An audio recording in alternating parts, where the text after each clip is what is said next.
जलजीवनचं काम या ठिकाणी चालू म्हणजे बंद स्थितीत या ठिकाणी सध्या तरी आढळून येते। आपण आहे लोणीगवळी गावामध्ये।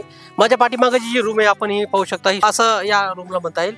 या रूम मध्ये काय व्यवसाय चालले सध्या तरी हे आपण पाहणार आहे। माझ्यासोबत मी कॅमेरामन यांना विनंती करतो माझ्यासोबत त्यांनी आत यावं म्हणून आणि या ठिकाणचं चित्रीकरण करावं जरा, कारण की जनतेला समजेल की शासनाचे करोडो रुपये या ठिकाणी खर्च झालेले आहेत आणि या ठिकाणी हे असे धंदे चालू आहेत।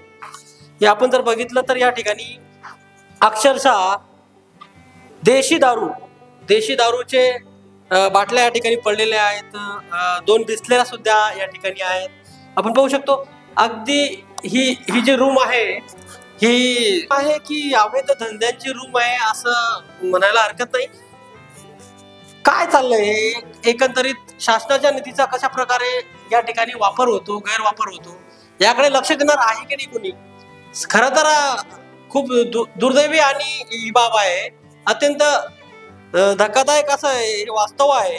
या ठिकाणी करोडो रुपये शासनाचे खर्च झालेले आहेत या गावासाठी पाण्यासाठी आणि या निधीचा असा जर उपयोग होत असेल, हे असं जर कंस्ट्रक्शन भग्नावस्थेत पडलेला असेल तर खरं याला जबाबदार कोण? हा एक गंभीर प्रश्न या ठिकाणी पुन्हा एकदा उद्भवत आहे आणि संबंधित विभागाचा याकडे दुर्लक्ष असल्यामुळे हा गंभीर प्रकार या ठिकाणी घडतो का, हा एक प्रश्न या ठिकाणी आहे।